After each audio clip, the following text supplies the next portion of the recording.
Señor Arzobispo de Madrid, Gran Canciller, querido don José, señor Arzobispo emérito, querido don Antonio, señores arzobispos, obispos, autoridades académicas y civiles, estimados colegas, personal de administración y servicio, alumnas, señores y señoras. El límite siempre está. Nadie escapa de él. En todo tiempo y lugar, ya sea en una edad inicial, medianera o final, el límite permanece y es nuestra compañía dispuesta a imponerse en el momento y en las circunstancias menos pensadas. El límite es como la respiración. En efecto, el aliento es esencial para nuestras vidas, pero ¿quién se da cuenta mientras nuestros pulmones ventilan y el índice de saturación es correcto y está controlado? Solo cuando nos falta el aliento y nuestros bronquios no cumplen la función de oxigenar nuestro cuerpo, en la angustia de faltarnos el aire, tomamos conciencia de que respiramos o nos falta la respiración. Sí. Tomamos conciencia de algo que nos pasa inadvertido, aunque nos acompañe desde la primera inspiración que hacemos al salir del seno de nuestra madre, hasta el instante en que exhalamos nuestro último aliento de vida. El límite es algo semejante. Quizá tenga que ver mucho con ese aliento de vida. Nacemos limitados y la limitación es la piel que envuelve nuestra existencia. Ojo, una piel liminar que no solo envuelve nuestro cuerpo, también nuestro corazón y nuestra mente, y nos avecina con el más allá. Estamos limitados, marcados por un contexto familiar determinado y no por otro. Por unos rasgos personales concretos y no por otros. Por unas circunstancias y acontecimientos azarosos y no por otros. Por unas relaciones personales, muchas de ellas impuestas, y no por otras. Por unas experiencias vitales, la mayor parte casuales, y no por otras. Estos límites son solo una manifestación de una limitación más radical. Somos seres limitados. Y sin embargo, tenemos la ilusión infantil, o paranoicamente adolescente, de que nuestra vida no tiene límites. La misma cultura, con su ideología de progreso sin límite, promueve esta ilusión. La propaganda y el consumo vendido como derecho nos embauca en dicha ensoñación. Y los adelantos científico-técnicos se publican como la esperanza para vencer cualquier limitación. Pero de pronto, tarde o temprano, el límite se revela e impone su presencia. Sorprendentemente, casi siempre nos encuentra desprevenidos, y tal como nos revela lo que vivimos y tal como se revela, lo vivimos como infortunio, desdicha, desventura, en una palabra, como verdadera desgracia. Cuando alguien me preguntaba por esta intervención al decirle el título, anunciar el Evangelio de Jesucristo en los límites humanos, muchos ponían cara de no entender. ¿Qué es eso de los límites humanos? Como si fuera una cuestión que solo preocupara a los estudiosos de la academia. Sin embargo, una simple enumeración disipa cualquier duda. Una mujer, madre de 2 hijos pequeños, se le declara un cáncer. Una familia que no llega a final de mes tira de la tarjeta revolving hasta empeñar su futuro. Un adolescente sufre bullying en las redes sociales. Un subsahariano ve morir junto a sí a un compañero de patera. Un anciano vive encerrado en su casa sin que nadie toque a la puerta. Unas mujeres pasan noches y días y noches en club de carreteras. Un joven no ve horizonte para su futuro. Una familia tiembla ante las bombas que caen sobre sus cabezas en Ucrania o en Gaza. Alguien se ve enredado en la telaraña que ha tejido en su conciencia una vieja culpa. La enumeración podría ser infinita e infinitos los rostros en los que las múltiples manifestaciones del límite de algún modo revelan e imponen su duro e inevitable rigor. En cualquier caso, esos rostros del límite asustan y no queremos mirarlos a los ojos. Esos rostros, tanto los propios como los ajenos, siempre tratamos de rehuirlos cuando observamos que no están en nuestra mano plantarles cara. Rostros del límite a los que, sin embargo, los cristianos estamos llamados a acudir como lo hizo la Verónica, para enjugar con el lienzo de la caridad las heridas que las múltiples manifestaciones del límite producen en ellos. En realidad, en ese imperativo de aceptación de los límites y del ejercicio de misericordia se esconde una promesa de gracia. Quienes enjugan los rostros del límite encuentran grabados en el lienzo de su corazón la huella del divino rostro que siempre está en el límite y nos reclama más allá de él. Mi intervención la voy a dividir en 4 apartados. En el primero vamos a acudir al Papa Francisco. Desde el inicio de su pontificado hasta el final, el Papa, venido del final del mundo, ha instado a la Iglesia a ir a las periferias existenciales. Posteriormente, nuestra reflexión avanzará de la mano de Eugenio Trías, conocido por su filosofía del límite. Acudimos a este filósofo español no para buscar un útil para nuestra posterior reflexión, sino tratando de dilucidar en esa ribera del límite, la de acá, la propia de la filosofía, la lógica que late en la última frontera humana. El tercer apartado va a girar en torno al himno de Filipenses. Este himno, en nuestra opinión, ofrece los elementos claves por los que el acontecimiento de Jesucristo se comprende como luz y salvación en los límites humanos. Nuestra reflexión concluirá proponiendo algunas claves en torno al anuncio cristiano, con la esperanza de que la actividad evangelizadora de la Iglesia pueda ser más luminosa en esas periferias existenciales donde la naturaleza liminal del hombre se hace imperiosa y demanda sentido y gracia. Tienen ustedes la ponencia, la tienen delante, y la ponencia ha distinguido 2 textos. El texto que voy a leer literalmente, que está en letra redondita, y el texto que voy a resumir, para ajustarme al tiempo, que está en letra cursiva. Con lo cual iré marcando los saltos para poder seguir con facilidad la lectura del texto. El estímulo, la llamada del Papa Francisco a ir a las periferias existenciales. Esta reflexión que hoy propongo nace del impacto que me produjo y sigue produciendo la llamada del Papa Francisco a que la Iglesia salga a las periferias existenciales, una expresión que ya utilizó siendo cardenal en las congregaciones generales previas al cónclave de 2013. En su intervención, Francisco subrayaba que evangelizar implica para la Iglesia la paresía de salir de sí misma y dirigirse no solo a las periferias geográficas, sino también a aquellas marcadas por el pecado, el dolor, la injusticia, la ignorancia religiosa y toda forma de miseria humana. La vocación evangelizadora de la Iglesia exige un dinamismo de salida que solo puede nacer de la contemplación y adoración de Jesucristo. Y es desde ahí, desde este centro vital, que la Iglesia halla el impulso para acercarse a las periferias existenciales donde la miseria humana reclama el anuncio del Evangelio. El término periferias adquiere aquí un sentido holístico, pues no se refiere únicamente a lo económico-social, sino a todo contexto de estrechez, pobreza, infortunio o exclusión, atravesado además por una dinámica espiritual profunda, entendida esta como el extremo de las periferias. ¿Cuál es el origen de este concepto en el Papa Francisco? El concepto de periferias existenciales no surge de forma improvisada, sino que está profundamente arraigado en la experiencia espiritual, intelectual y pastoral de Jorge Mario Bergoglio. Quisiera destacar 3 fuentes principales que lo han nutrido. La primera es la experiencia espiritual de jesuita. En una entrevista concedida a la Civita Católica poco después de ser elegido papa, Francisco afirmó que el jesuita es un descentrado, llamado a vivir en tensión. La Compañía de Jesús, dice, encuentra su equilibrio viviendo en la periferia, pero con Cristo y la Iglesia como centro. Desde esta centralidad es posible dejar de mirarse a sí misma y salir al encuentro del otro. Este dinamismo de descentramiento es el mismo que Francisco propuso a la Iglesia. La influencia del pensamiento de Amelia Podetti. Esta filósofa argentina ayudó al padre Bergoglio a adquirir una clave hermenéutica decisiva. La realidad se comprende mejor desde las periferias que desde el centro.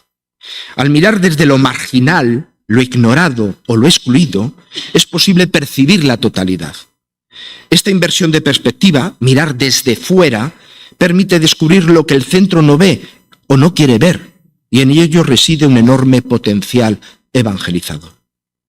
Y la experiencia como cardenal arzobispo de Buenos Aires en la Villa Miseria. Para Bergoglio, las periferias existenciales tienen un rostro concreto, el de las villas miserias de Buenos Aires. Criado en esta ciudad primero, luego después como obispo auxiliar y más tarde como arzobispo, comprendió que sólo desde estas periferias era posible conocer, amar y comprender verdaderamente el conjunto de la archidiócesis. Su vínculo con esos barrios pobres, atravesados por múltiples formas de miseria, fue tan estrecho que al ser elegido papa muchos le llamaron el Papa Villero. En este contexto las periferias dejan de ser una categoría abstracta o una mera clave interpretativa y se encarnan en rostros concretos, en historias de sufrimiento, exclusión y de marginación. Son los rostros de los pobres, víctimas del desplazamiento, de injusticias, de infortunio. Ir a las periferias significa, por tanto, asumir la opción preferencial por los pobres que ha sido tan insistentemente promovida por las conferencias del episcopado latinoamericano. Recordaba Francisco en Evangelii Gaudium que esta opción no es meramente sociológica y política, sino profundamente teológica. Expresa la misericordia primera de Dios y forma parte de la vida de fe. Ahora voy a leer literalmente a partir de la página 16. ¿Dónde radica el quiz de las periferias existenciales? Tras este breve periplo nos damos cuenta de que la expresión periferia existencial no puede ser reducida a un tópico, porque el que queriendo decir todo no decimos nada, o lo que es peor, se entienda de un modo limitado o ideológico. Por esta razón nos preguntamos por lo que constituye el quiz de las periferias existenciales, es decir, por su esencia, por ese núcleo fundamental que lo constituye como tal. O dicho de otro modo, ¿cuál es ese denominador común a todas las periferias existenciales? Al inicio de nuestra exposición, cuando presentamos la intervención del cardenal Bergoglio, resumida, en las congregaciones, manifestamos el interés por atender a la enumeración que hizo de las periferias existenciales en esa congregación. Las del misterio del pecado, las del dolor, las de las injusticias, las de la ignorancia, la prescindencia religiosa, las del pensamiento. Concluíamos afirmando que en realidad periferia existencial debe ser considerada cualquier situación que lleve al hombre a un estado de miseria, es decir, de pobreza extrema o desgracia. Lo sorprendente y en cierto modo se intuye en esa enumeración que hacía el cardenal Bergoglio es que para el Papa Francisco el extremo de la periferia y la mayor desgracia es el rechazo de Dios. La periferia, cito, la referencia está en el texto, la periferia más desolada de la humanidad necesitada de Cristo es la indiferencia hacia la fe, o incluso el odio contra la plenitud divina del hombre. Cualquier pobreza material y espiritual, cualquier discriminación de hermanos y hermanas es siempre consecuencia del rechazo de Dios y de su amor. Es evidente que esta afirmación de ningún modo pone sordina ni disminuye el escándalo y el drama que trae consigo las periferias existenciales como consecuencia de las discriminaciones, de la injusticia, de la violencia o de cualquier otra causa azarosa. Lo que Francisco quiere subrayar es que incluso en esas situaciones, y como su núcleo más profundo, la periferia más desoladora es el rechazo de Dios y de su amor, la indiferencia al Evangelio de Jesucristo y el odio hacia la vocación divina que porta cada persona en lo más profundo de su ser. Porque como dirá en otra ocasión, no es lo mismo vivir estas situaciones con Jesús que sin Él, iluminados por su palabra que carecer de su luz, descansando en su amor que ignorantes de su misericordia. Por esta razón y en consonancia con lo que venimos diciendo, el Papa llega a expresar con dolor que en la Iglesia la peor discriminación que sufren los pobres es la falta de atención espiritual. Y por tanto la opción preferencial por los pobres debe traducirse principalmente en una atención religiosa, privilegiada y prioritaria. Pero entonces, la Iglesia y en su seno sus comunidades y miembros deben empeñarse en llevar a Dios a esas periferias existenciales. Nada más lejos de la realidad. Esa no es la dinámica, y nos engañamos si comprendemos de este modo la dinámica evangelizadora. Los cristianos no llevamos a Dios a las periferias, sencillamente estamos llamados a ir donde de un modo especial Dios está. En efecto, Dios se hace en contradicción ella, por la sencilla razón de que es en las periferias límites existenciales donde los hombres se enfrentan de cualquier modo a la miseria, ignoran la presencia de Dios y o se sienten tentados a rechazar a Dios. El Señor siempre nos primerea, Él siempre está el primero, es el primero. Esto es crucial para nosotros. Dios siempre nos precede. Cuando pensamos que vamos lejos o a una extrema periferia y tal vez tenemos un poco de miedo, en realidad Él ya está allí. Jesús nos espera en el corazón de aquel hermano, en su carne herida, en su vida oprimida, en su alma sin fe. Así pues, la Iglesia y en su seno todos sus miembros tienen una vocación especial de ir a las periferias, no solo para solidarizarse, socorrerse y acompañar los procesos de humanización o de dignificación, evidentemente que sí, sino también y ante todo porque las periferias son lugares liminares, donde contrariamente a lo que parece, la presencia de Dios se densifica, justamente porque los seres humanos han llegado al extremo de sus posibilidades y al límite del sinsentido. Los cristianos estamos llamados a ir a estas periferias para reconocer en ella la presencia de Dios hecho hombre en su Hijo, Jesucristo, para servir con la caridad en la medida de nuestras posibilidades esa presencia y para proponerla con la palabra divina a la fe de los que de un modo concreto y existencial están en ese límite.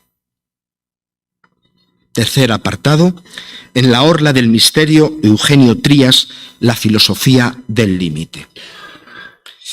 En este punto acudimos a la ladera de la filosofía. En efecto, con la intención de evitar un discurso autorreferencial, buscamos una palabra ajena tanto al pensamiento teológico como al eclesial, una reflexión que venga de la filosofía y que no profese ningún tipo de confesionalidad. La intención es muy sencilla. Buscamos en la reflexión filosófica contemporánea algún testimonio de ese carácter periférico limítrofe del ser humano, y si en ese extremo es considerada o no la presencia de aquello que está más allá del límite y con lo que de un modo o de otro se las tiene que ver el hombre. Las razones de una elección. Pues bien, mi intención se dirige a la obra del filósofo Eugenio Trías, Barcelona 1942-2013. No se trata de una elección fortuita, me guía tanto el prestigio de su pensamiento como el núcleo temático que lo vertebra, el límite. Trías es un pensador con una trayectoria filosófica sólida, autor de más de 30 volúmenes, situado en la estela de Unamuno, Ortega, Zubiri o Dors. Su compromiso ha sido el de forjar una filosofía con voz propia en lengua española, con independencia de las corrientes dominantes. Su obra ha sido reconocida internacionalmente, como demuestra la concesión del premio Friedrich Nietzsche en 1995, uno de los más prestigiosos en el ámbito filosófico, considerado equivalente al Nobel en esta disciplina. Como digo, lo que especialmente guía mi elección es el papel central que ocupa el concepto de límite en su propuesta filosófica. La suya es una filosofía del límite, donde ésta no se concibe solo como frontera que cierra o excluye, sino también como umbral que abre hacia lo enigmático, hacia aquello que desborda la razón sin negarla. En este sentido, el límite no es solo un concepto hermenéutico, sino también ontológico. Implica una reflexión sobre el ser, el logos y el vínculo que hay entre ambos.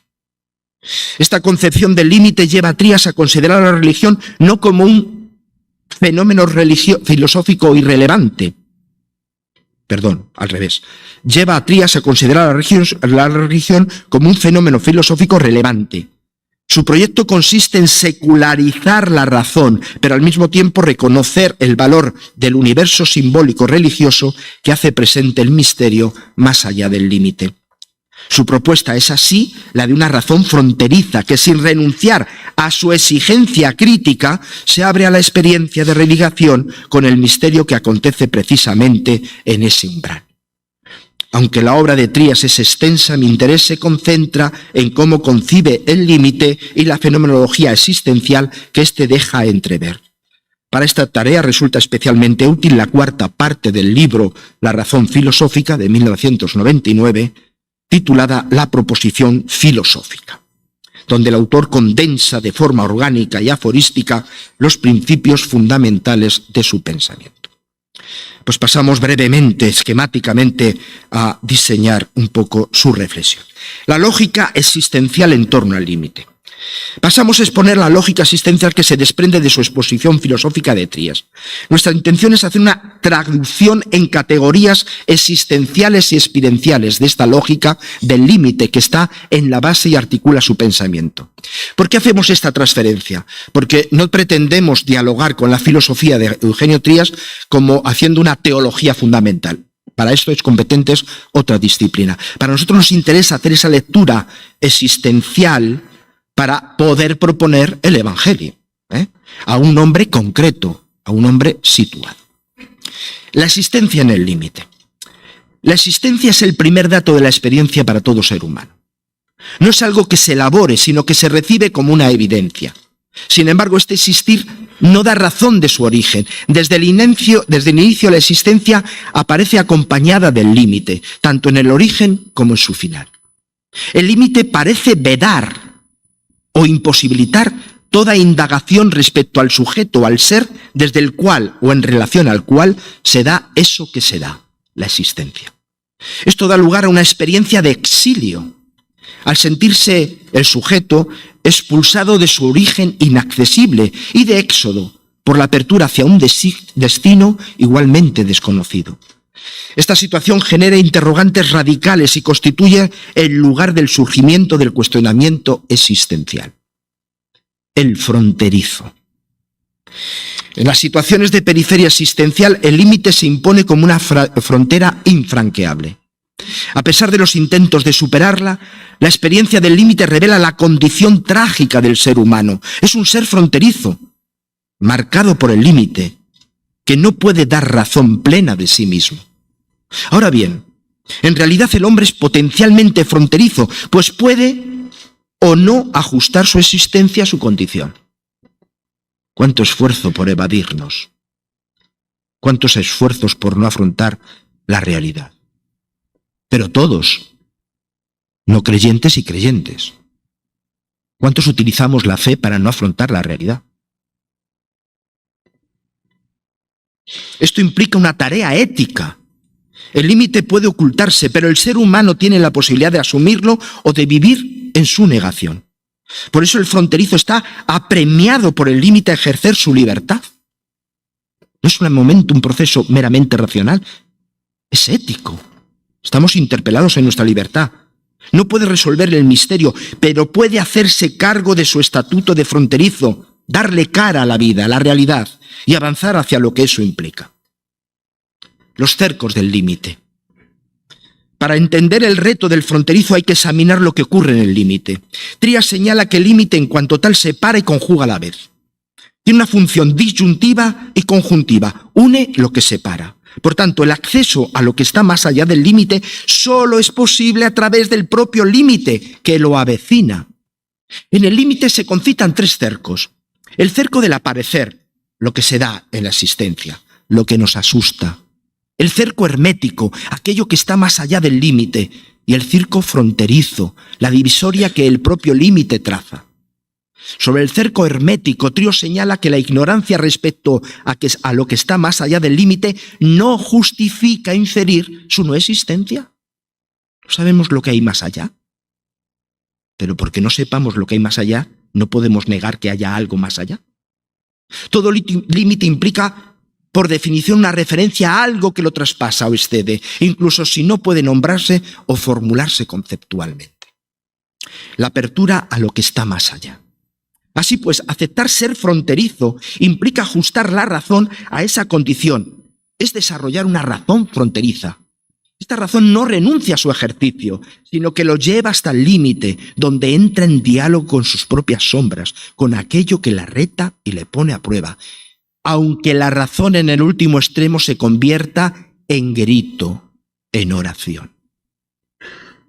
Cuando uno no entiende el límite, clama. Y probablemente ese es el mayor ejercicio de la razón. Este esfuerzo es una forma de resistir al sinsentido y forma parte del empeño porfiado en rescatar el sentido y sustraerse a la deriva nihilista. En este punto, la razón fronteriza entra en diálogo con el misterio que se revela en el límite bajo forma de símbolo, del cual dan testimonio las religiones. En efecto, el símbolo, según Trías, media una revelación simbólica del misterio. Solo en el límite puede reunirse las dos partes del símbolo, lo simbolizante, el propio mundo, y lo simbolizado, el misterio sagrado, cobijado, oculto en el cerco hermético.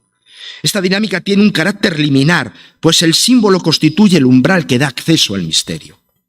Así se establece la siguiente correlación. En la dinámica existencial que las periferias límites existenciales provocan, la razón fronteriza produce los cuestionamientos y los interrogantes que por sí misma no puede responder. Por su parte, el símbolo religioso sale a su encuentro y ofrece una revelación de lo que está más allá. Sin embargo, al entregarlo bajo la mediación del mundo, no entrega por completo el misterio que lo trasciende y exige, por tanto, un proceso hermenéutico-interpretativo para que la razón fronteriza pueda tener noticia de él y el fronterizo pueda recibirlo. El ser del límite, el Dios del límite, el testigo. Como vamos diciendo, en el símbolo se revela el ser, pero este se mantiene siempre en reserva. Se entrega en cuanto se manifiesta en lo que existe, pero no se agota en ello.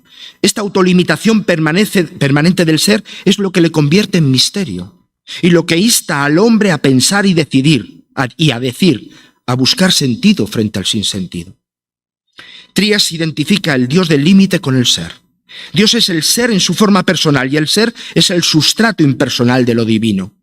El Dios del límite posee carácter positivo, excede el concepto y se revela solo en relación personal con quien le da culto. Por eso su revelación requiere un testigo. Este testigo no revela a Dios como si lo trajera desde fuera, sino que lo da testimonio del Dios que ya está en el límite de su existencia.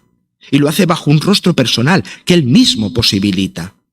Para ello se requiere un doble movimiento. Dios desciende pasando de la ocultación a la revelación y el hombre es elevado a la condición de fronterizo testigo, lo que en cierto modo supone una cierta forma de divinización.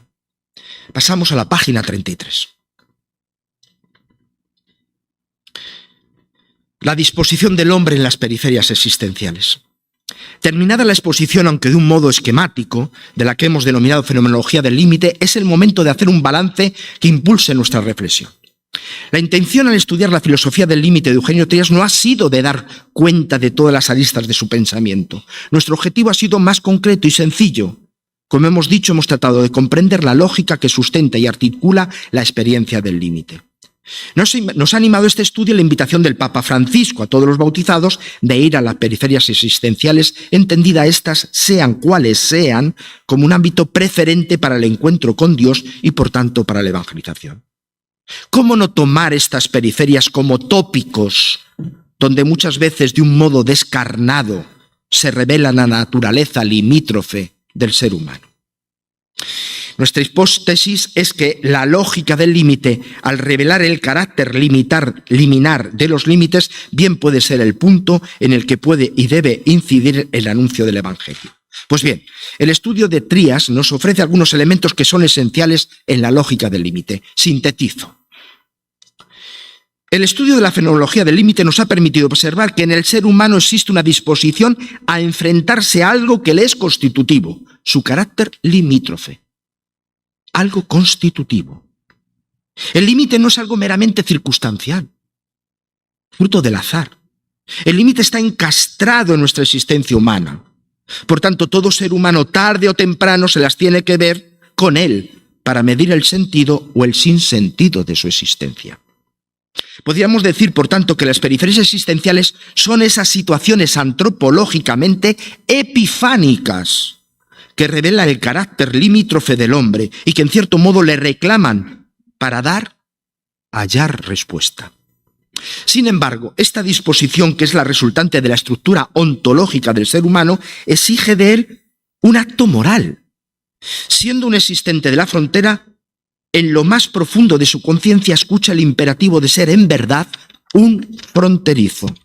Así pues, la condición dramática del hombre no radica solo en que es limitado, sino ante todo que tiene que habitar los límites que acompañan su existencia, que tiene que tomar una decisión.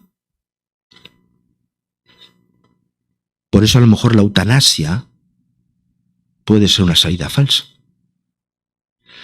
Esta respuesta, aun teniendo un componente renunciable racional, ante todo supone un posicionamiento de vida, dado que siempre es respuesta a, llamémosle, a esa vocación que viene de más allá del propio hombre.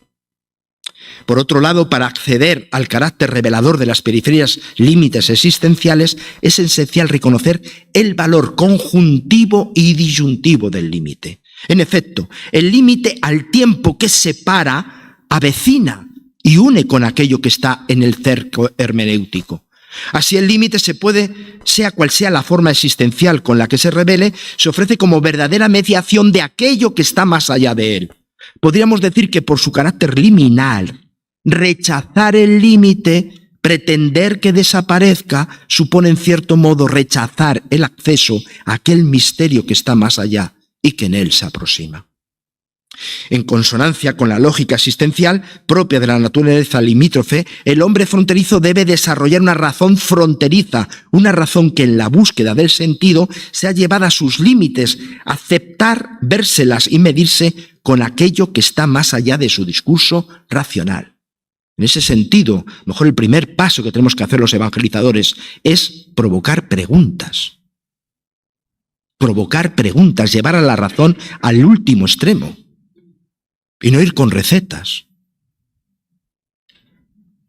En realidad es a partir de este cuestionamiento radical que la razón puede estar dispuesta a confrontarse con el universo simbólico que las religiones le ofrecen y hallar en ese universo el testimonio de lo que está más allá del límite y ella desea dilucidar.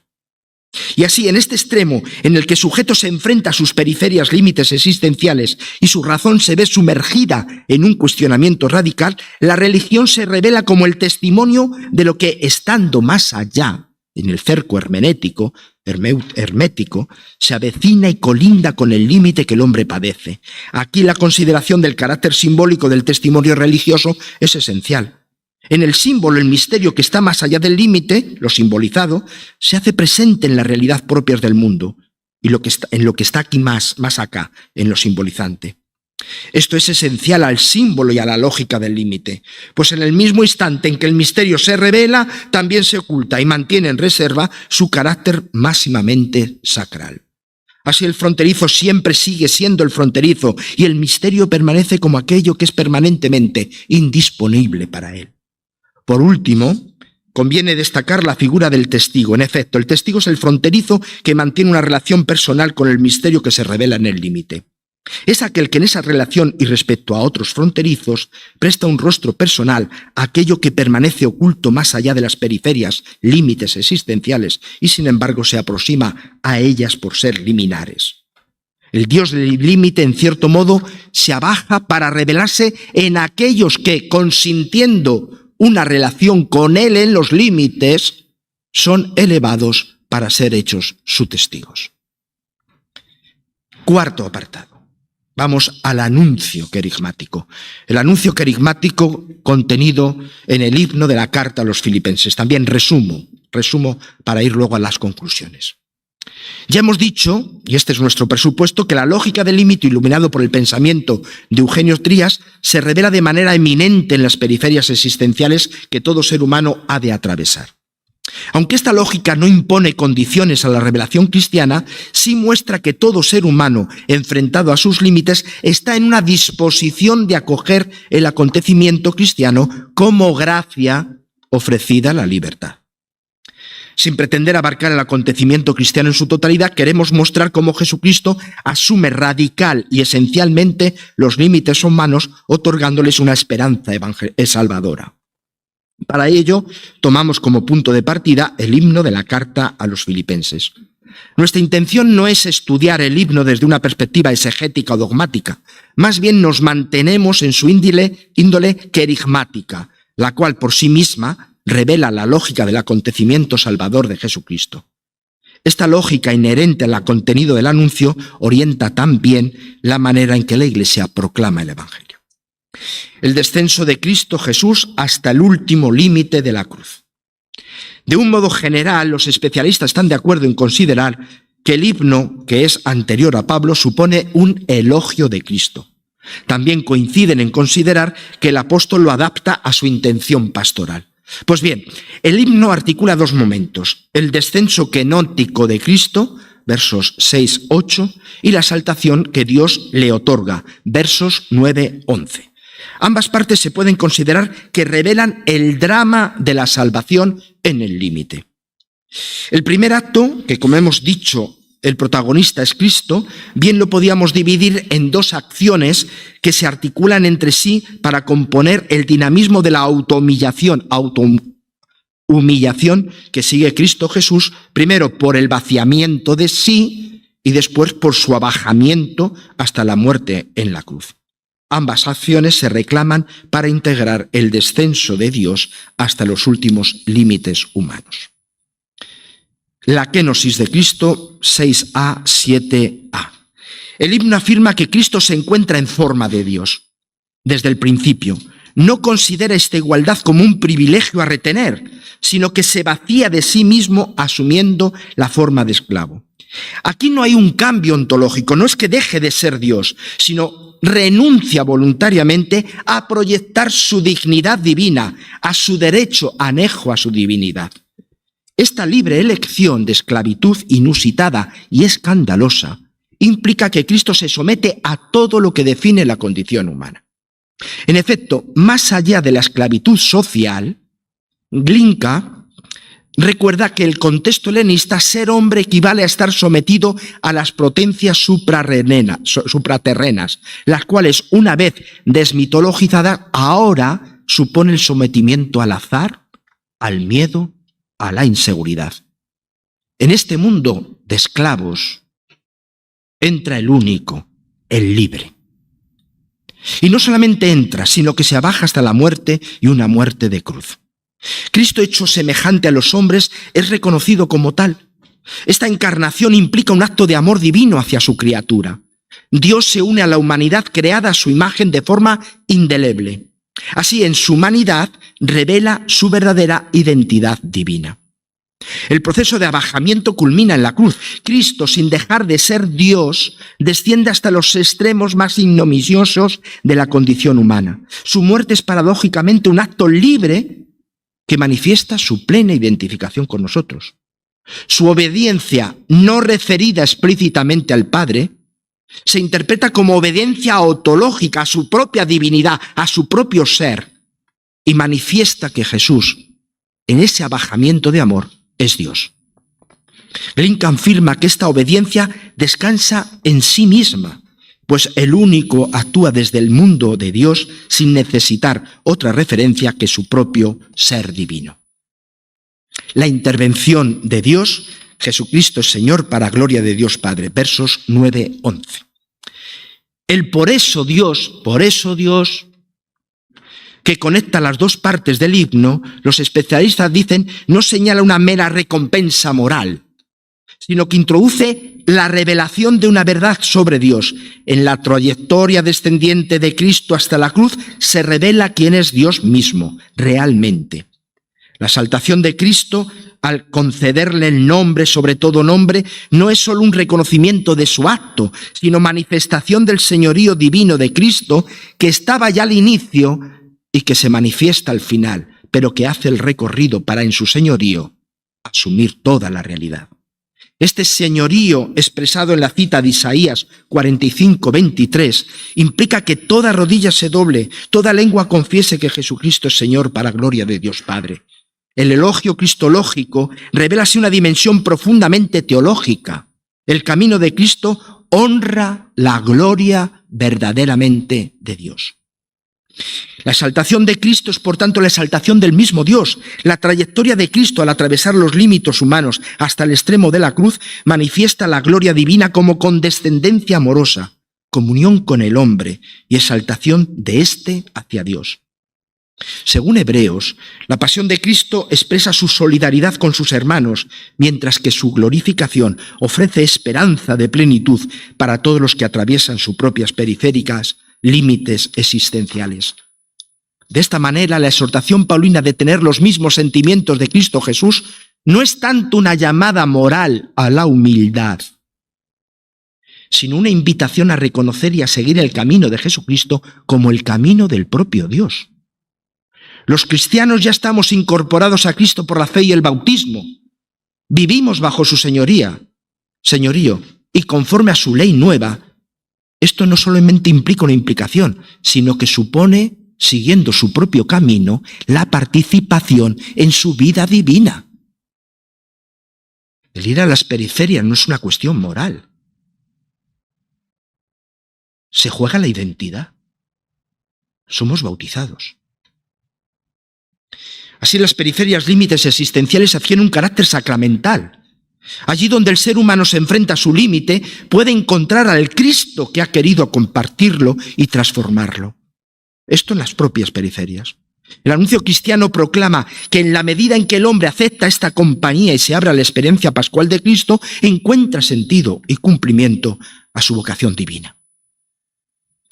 Reunimos todos los elementos. Página 45.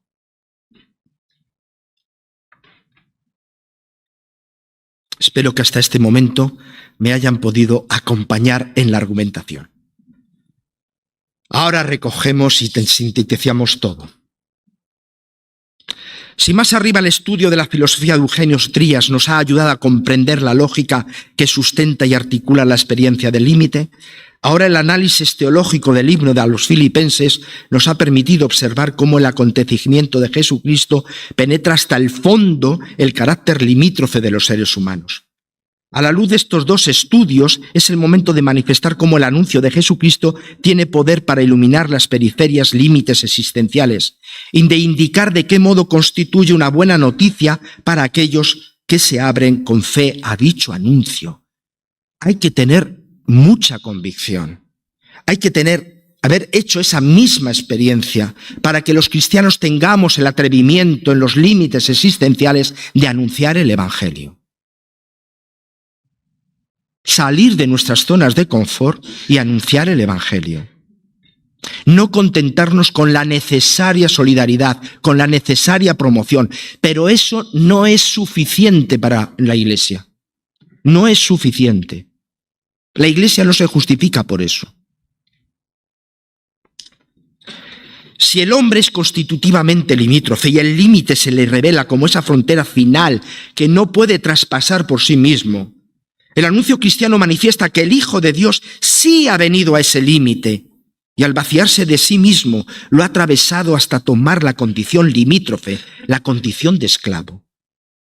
De este modo el Evangelio anuncia que lo que es imposible para el hombre, atravesar el límite, Dios lo ha hecho posible, ya que Él ha salido de ese cerco hermético que oculta su misterio al ser humano y se ha revelado a sí mismo en el cerco de este mundo, en el cerco del aparecer, según las expresiones de Eugenio Trías.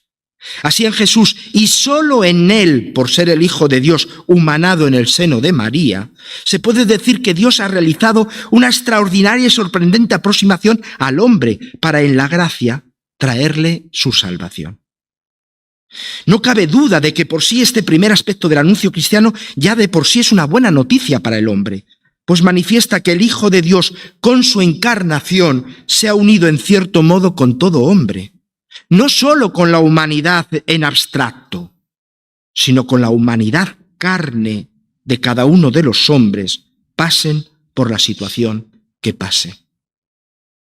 Pero además, llevando al extremo el vaciamiento de sí, Cristo Jesús se rebajó hasta el punto de someterse a una muerte, y una muerte de cruz. En efecto, tras su encarnación, Jesús no ha dejado de beber el cáliz de amargura que suponen las periferias límites existenciales para todo hombre. Al contrario, en obediencia a su propia naturaleza divina, lo ha bebido hasta el fondo. Eso es propio de Dios.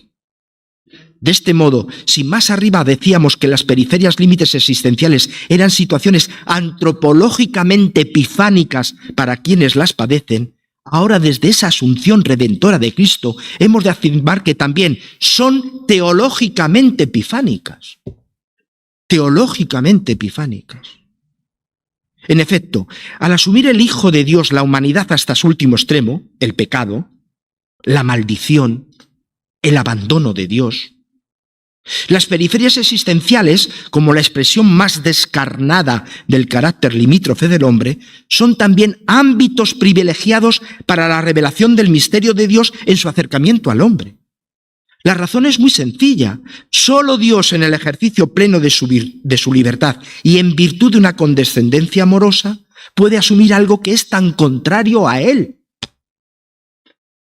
Nuestra noción espontánea de Dios no consiente que Dios pueda estar en el extremo.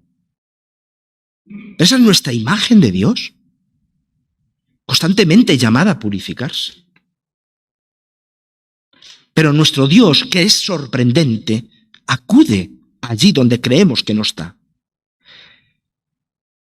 De este modo, lo que es el límite se ha convertido en umbral, en puerta liminar que da acceso a ese Dios que se ha hecho tan próximo, que ha querido padecer en su propia carne lo que esclaviza al hombre.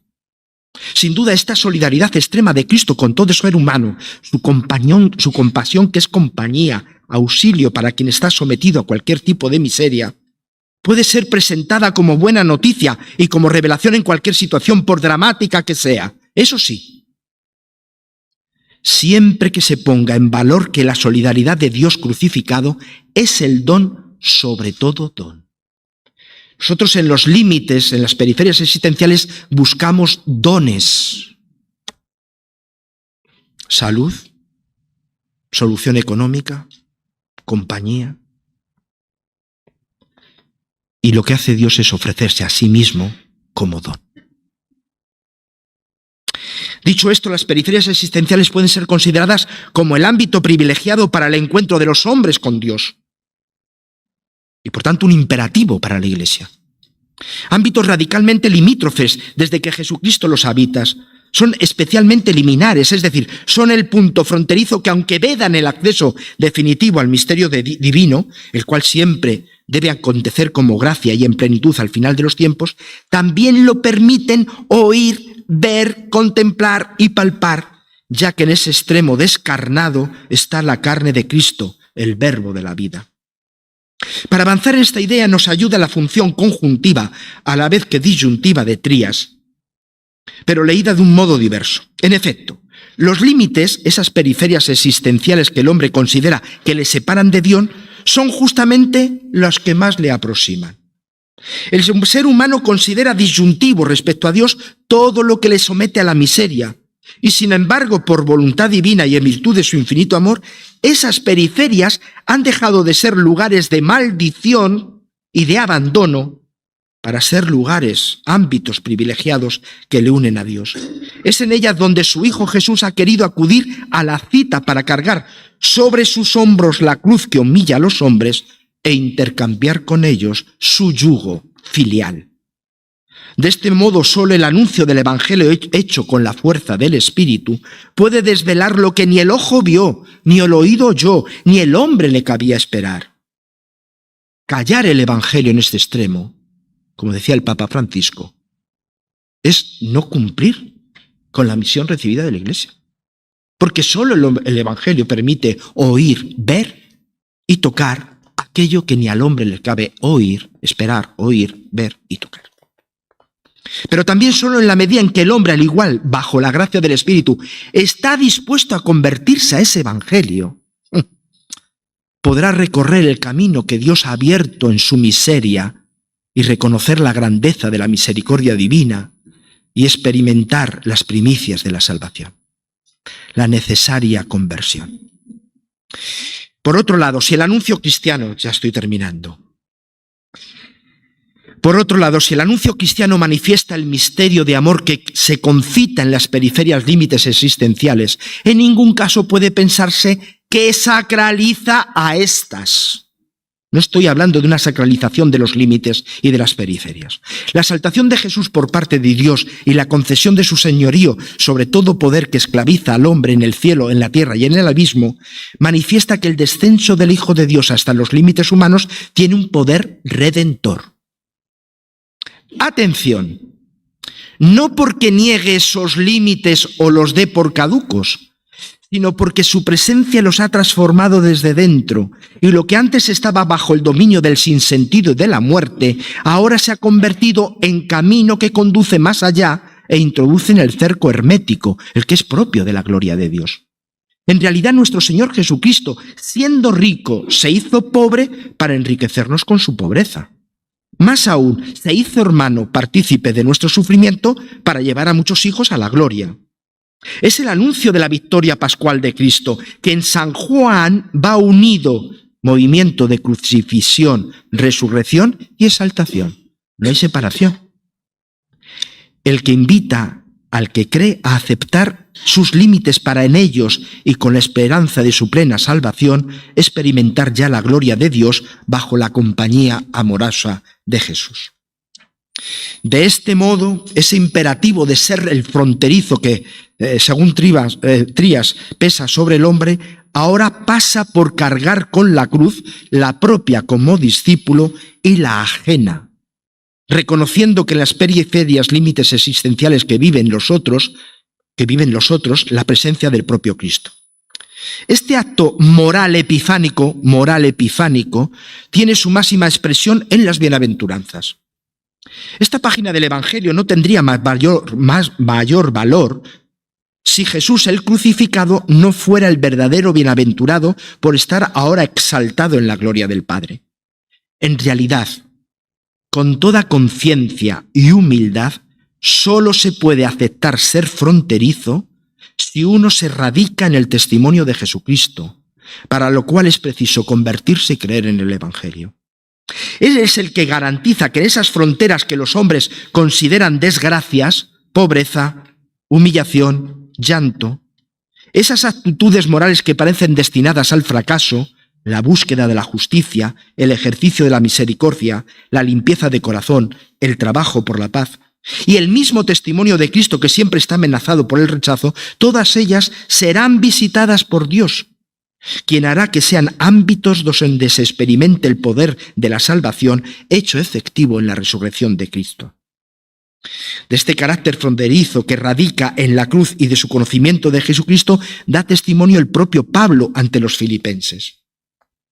Todo lo considero pérdida comparado con la excelencia del conocimiento de Cristo Jesús, mi Señor. Todo para conocerlo a Él y la fuerza de su resurrección y la comunión con sus padecimientos, muriendo su misma muerte, con la esperanza de llegar a la resurrección de entre los muertos. En su fenomenología del límite, Trías pone en valor el universo simbólico que ofrecen las religiones y manifiesta la necesidad de que la razón fronteriza reconozca sus limitaciones y se confronte con ese universo y acepte el testimonio que del misterio ofrece. Esta reflexión nos ayuda a comprender la función de la Iglesia. Ella, como esposa nacida del costado de Cristo dormido en la cruz, es su sacramento y en verdad puede considerarse hueso de sus huesos, carne de su carne. Y por esta razón el concilio establece una analogía nada despreciable entre el misterio de la Iglesia, realidad al tiempo humana y divina, visible e invisible, y el misterio del Verbo encarnado, de tal modo que el organismo social de la Iglesia está al servicio del Espíritu de Cristo, que le da vida para que el cuerpo crezca. De este modo la Iglesia no puede ser considerada como una religión más, que ofrece un universo simbólico a un hombre que busca rebasar el límite. Ella, en virtud del Espíritu Santo y en su propia humanidad, es ese testigo fronterizo. No es un testigo más, es el testigo fronterizo que ha sido elevado a la altura de su divino esposo, para dar testimonio y actualizar sacramentalmente el rebasamiento que por su encarnación y Pascua Cristo ha realizado en los límites humanos. Ella sigue ofreciendo el rostro humano del misterio de Cristo, de modo que los hombres puedan tener la oportunidad de reconocer en la fe el misterio de salvación e incorporarse a él.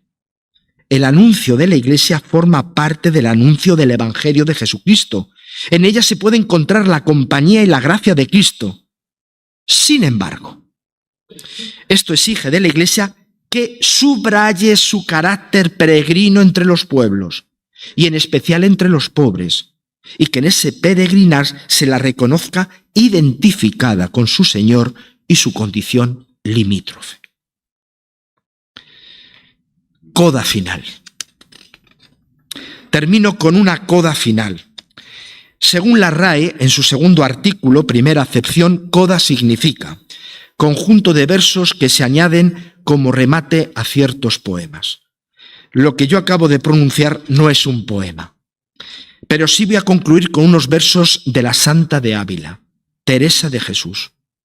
Lo que ella escribió como confesión y gran deseo, movida por su gran amor por Jesucristo, su amado, yo lo pronuncio con temor y temblor. Dudé mucho en terminar así mi alocución. He de reconocer que traigo aquí el poema a modo de una pequeña llama vacilante, para que cuando nos visite a ustedes y a mí las periferias límites existenciales que tarde o temprano nos visitarán, levantemos los ojos y esperemos en quien, atravesando nuestro límite y llegando hasta una muerte de cruz, nos acompaña y nos abre el camino hacia la gloria del Padre. Espero que después de mi intervención todos comprendan que esta experiencia, lejos de ser marginal para un cristiano, es la condición para también, con temor y temblor, poder anunciar el evangelio del fronterizo a aquellos que viven descarnadamente las periferias límites humanos.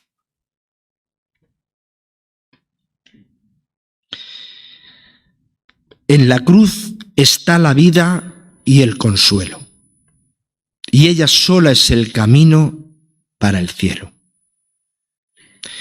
En la cruz está el Señor de cielo y tierra y el gozar de mucha paz, aunque haya guerra. Todos los males destierra en este suelo y ella sola es el camino para el cielo. El alma que a Dios está toda rendida y muy de veras del mundo desasida, la cruz le es el árbol de vida y de consuelo y un camino deleitoso para el cielo.